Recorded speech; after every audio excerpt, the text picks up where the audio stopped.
কিছু লোক আছে অনেক সময় যে জায়গায় যায় কিছু পয়সা করে থাকলে একটা করে বিয়ে করে আসে।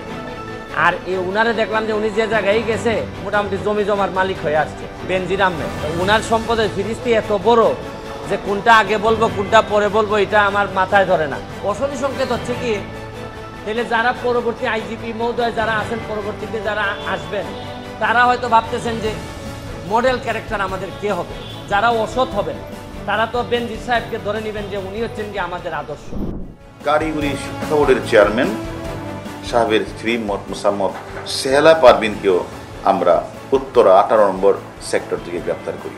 তারা কারিগরি শিক্ষা বোর্ডের সার্টিফিকেট, মার্কশিট, রেজিস্ট্রেশন কার্ড, প্রবেশপত্র তৈরি জড়িত থাকার অভিযোগে আমরা গোপন সংবাদের ভিত্তিতে কিন্তু আপনারা জানেন যে মধ্যপীরের বাগ থেকে আমরা 2 জন ব্যক্তিকে গ্রেপ্তার করি। দুদকের 2-1 কর্মকর্তা তার নামে একটা ফাইল খুলে তার সাথে আবার ওই সিদ্ধেশ্বরীতে বসে একাধিক কথাবার্তা বলে সেটাও স্থগিত হয়ে যায়।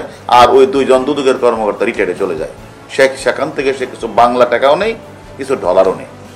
এইভাবে আবার সেটা যখন মানে মন্ত্রণালয়ের কিছু কর্মকর্তা যখন এটাকে আবার তদন্ত শুরু করার পরে পরে বলে এটা তো কম্পিউটারের বিষয়, এটা কম্পিউটার কাউন্সিল এটা ভালো তদন্ত করতে হবে।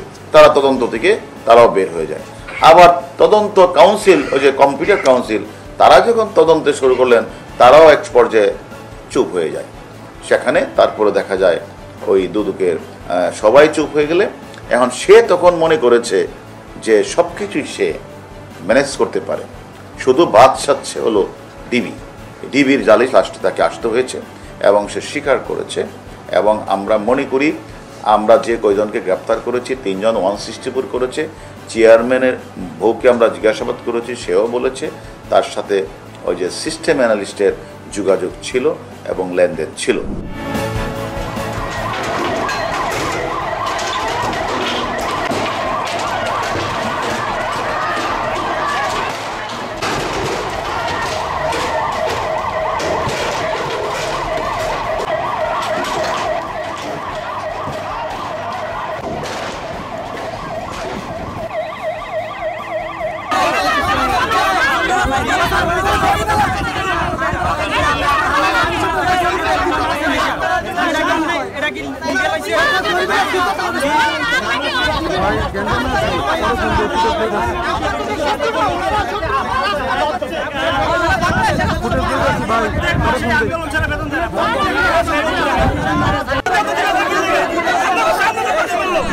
এখানে যদি আমরা সচেতন থাকি, যদি আমরা বাসা থেকে বের হওয়ার আগে আমাদের ব্যাগে একটা পানি বোতল থাকে, আমাদের ব্যাগে একটা টুপি থাকে, একটা ফ্যান থাকে,